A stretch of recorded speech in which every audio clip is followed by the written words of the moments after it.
अभी सुन रहे हैं विराट म्यूजिक की शानदार प्रस्तुति। चुम्मा सटा कर लेतो घड़ी उठा कर लेतो चुम्मा सटा कर लेतो घड़ी उठा कर लेतो क्या खुलम खुला है डीजे वाला के छोड़ी डीजे वाला चुम्मा सटा कर लेतो घड़ी उठा कर लेतो चुम्मा सटा कर लेतो घड़ी उठा कर लेतो क्या खुलम खुला है डीजे वाला के छोड़ी डीजे वाला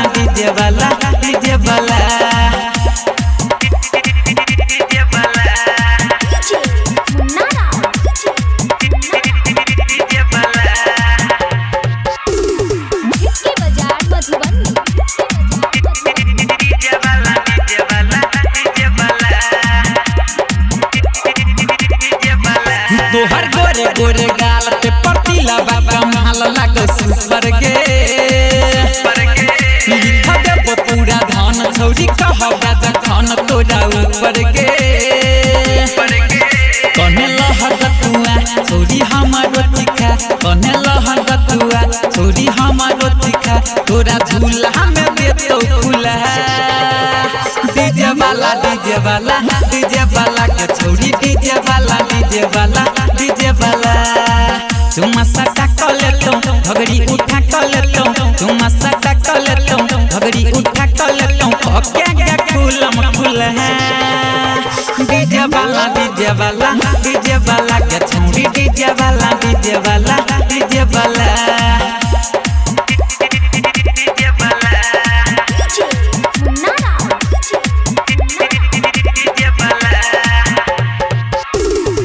प्रोड्यूस्ड बाय विराट म्यूजिक।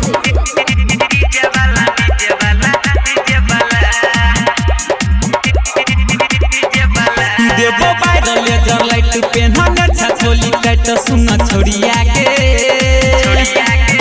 एना बन नै उठाट लेबो गाल हम काट अनहरिया में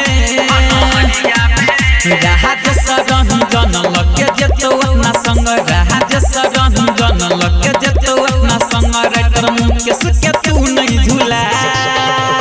डीजे वाला के छौरी डीजे वाला चुम्मा सटा कर लेतो घड़ी उठा कर लेतो चुम्मा सटा कर लेतो घड़ी उठा कर लेतो क्या खुलम खुला है